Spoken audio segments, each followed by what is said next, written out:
सुंदरपुर नामक गांव में एक लालची किसान रहता था। अपार धन संपदा होने के बाद भी उसे हर समय और अधिक धन प्राप्ति की लालसा रहती थी।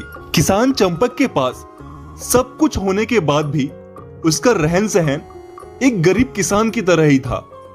एक बार गांव में एक चमत्कारी संत का आगमन हुआ। किसान को उनके चमत्कारों के बारे में गांव के ही एक व्यक्ति से पता चला। अरे चंपक, तुझे पता है हमारे गांव में एक बाबा आए हैं। बहुत ही चमत्कारी बाबा हैं। हर जरूरतमंद की वो सहायता कर रहे हैं।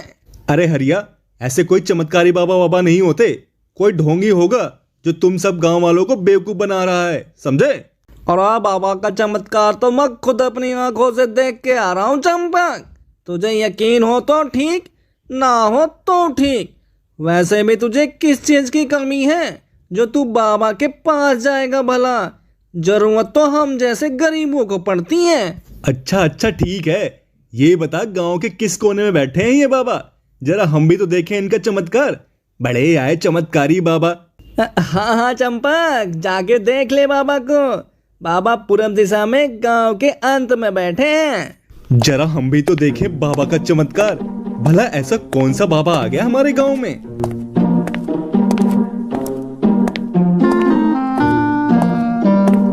चंपक जैसे ही हरिया के बताए जगह पर गया तो उसने देखा कि सच में बाबा अपनी चमत्कारी शक्तियों से लोगों की जरूरत पूरी कर रहे हैं। ये बाबा तो सच में चमत्कारी हैं।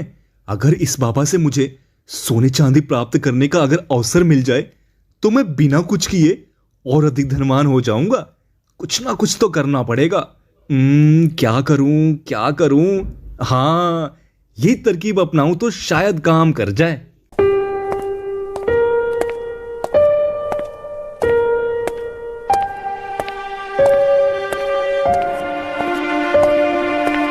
बाबा, आप कौन हैं और हमारे गांव में आने का आपका क्या कारण है भला? मैं एक सन्यासी हूं बालक, और लोगों की भलाई करने से मुझे प्रसन्नता मिलती है।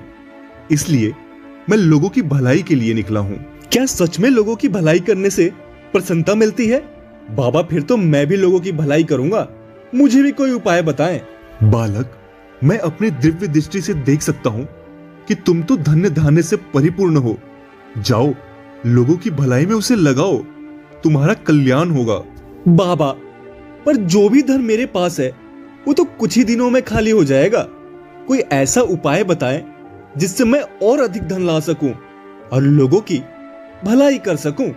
बालक, उपाय तो है, पर थोड़ा कठिन है। कर पाओगे? आप उपाय बताएं बाबा। मैं कुछ भी कर सकता हूं। हाँ, मैं कुछ भी कर सकता हूं। ठीक है बालक, मैं तुमको एक वरदान देता हूं। जब भी लोगों की भलाई के लिए तुमको धन चाहिए, तुम एक मंत्र कहना। मंत्र बोलते ही तुम में उड़ने की शक्ति आ जाएगी। तब तुम कहना, हे शक्ति, मुझे पूरब दिशा के धनकोष के पास ले चल। वो शक्ति तुमको पूरब में धनकोष के पास ले जाएगी। ध्यान रहे, धनकोष जमीन के अंदर होगा। तुम्हें उसे खोद कर निकालना होगा।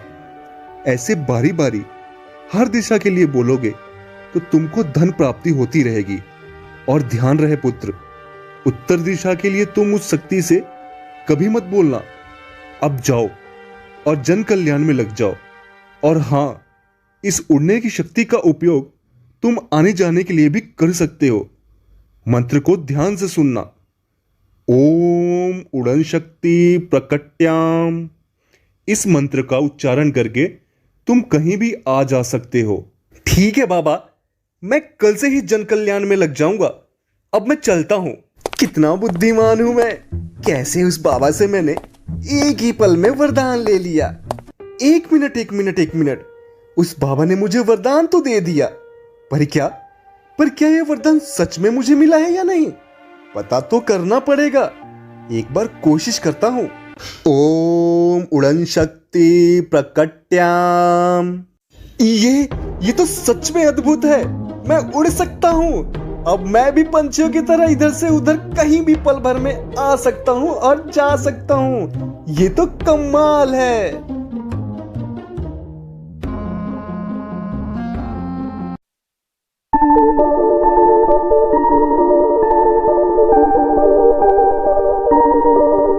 गायत्री, मैं चला धन इकट्ठा करने। तुम धन रखने के लिए जगह निर्धारित करके रखना। मैं बस यूं गया और यूं आया। अरे तुम इतना धन का करोगे क्या? जो है जितना है उसी में खुश रहो और थोड़ा धन दूसरों की भलाई में भी लगा दिया करो। जब देखो धन धन धन धन करते रहते हो। तू भी ना गायत्री। अरे भला कोई अपना धन दूसरों को भी देता है पगली कहीं की। चल मैं निकलता हूँ और तू एक जादू देख। ओम उड़न शक्ति प्रकट्याम। देखा गायत्री, मैं उड़ सकता हूँ। मैं चला। हे भगवान, ये सब कैसे हो गया? ये उड़ने कैसे लगे? कहीं कोई अनर्थ ना कर बैठे ये। हे भगवान, इनको सद्बुद्धि देना। हे उड़न शक्ति, जल्दी से मुझे पूरब दिशा के धन कोष तक ले चलो। मुझे बहुत उत्सुकता हो रही है। बस जल्दी से जल्दी सारा धन हासिल कर लूं, फिर तो धन ही धन होगा मेरे पास।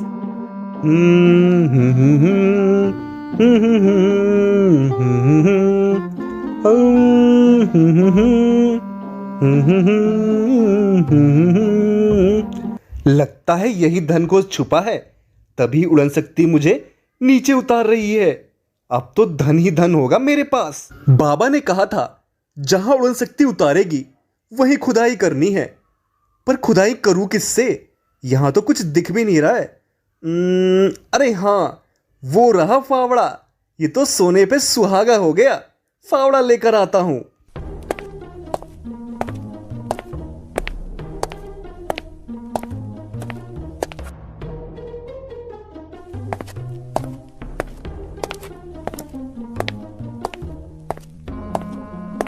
बाबा के कहे अनुसार चंपक जहां उतरता है वहीं उस जमीन की खुदाई करने लगता है।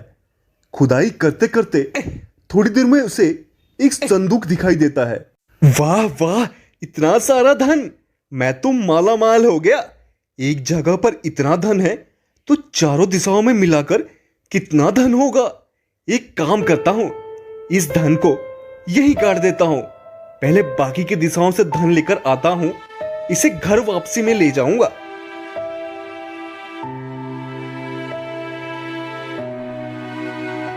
संदूक को तो मैंने वापस धरती में छुपा दिया। अब चलता हूं दूसरी दिशा में। ओम उड़न शक्ति प्रकट्याम। हे उड़न शक्ति, मुझे अब पश्चिम दिशा के धन कोष तक ले चलो।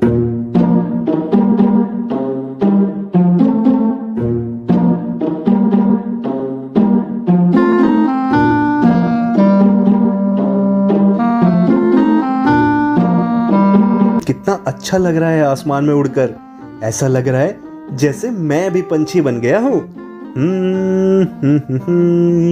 हाँ, उड़न शक्ति अब मुझे नीचे उतार रही है। इसका मतलब मैं पश्चिम दिशा के धन कोष में आ चुका हूं। अब यहां भी खुदाई करता हूं। अरे पर फावड़ा तो मैं वहीं छोड़ आया। अब कैसे खोदूं? हाँ, वो रहा फावड़ा। इसका मतलब हर जगह फावड़ा मिल जाएगा मुझे।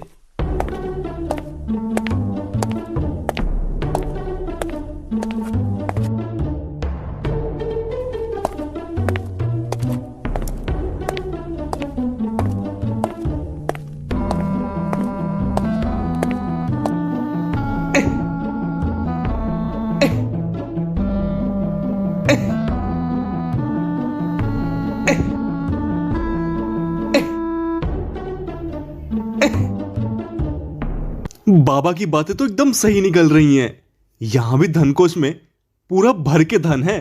एक काम करता हूं, इसको भी यहीं ढक देता हूं और अब दक्षिण दिशा में चलता हूं। ओम उड़न शक्ति प्रकट्याम।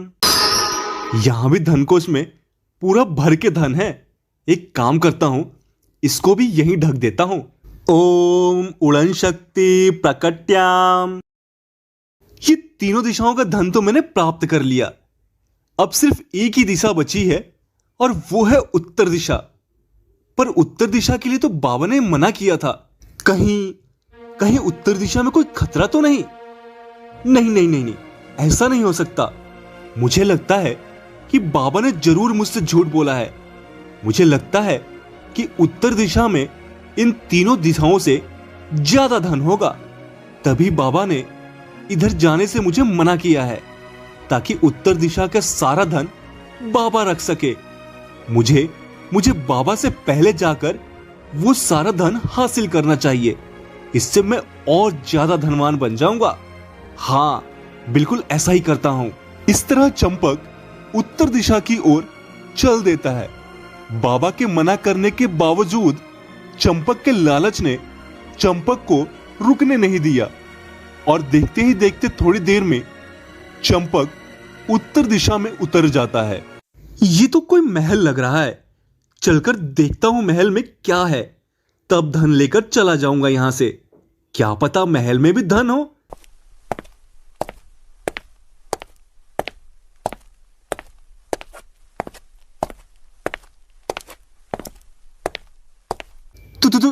तुम कौन हो? क्या तुम धन लेने आए हो? हाँ बाबा, मैं धन के लिए ही आया हूँ। क्या आपको उस बाबा ने यहाँ के धन की हिफाजत के लिए रखा है? हाँ बेटा, पर तुमको नहीं रोक सकता। जाओ, जितना धन लेना हो ले लो।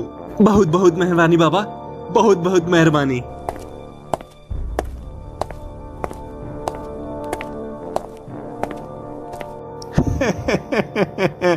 बेटा, फंस गया तू। क्या मतलब है तुम्हारा बाबा? मैं फंस कैसे गया? मैं भी यहाँ धन की तलाश में आया था, पर इस महल में आकर फंस गया। और इस महल की खासियत है कि जब तक कोई दूसरा धन लोभी ना आए, पहला व्यक्ति मुक्त नहीं हो सकता। अब मैं मुक्त हो गया हूँ, तुम फंस गए हो। मैं अब चलता हूँ बेटा, अपना ख्याल रखना। अरे बाबा, मुझे भी ले चलो। मैं यहाँ अकेले नहीं रह सकता। मैं कैसे मुक्त होऊंगा बाबा?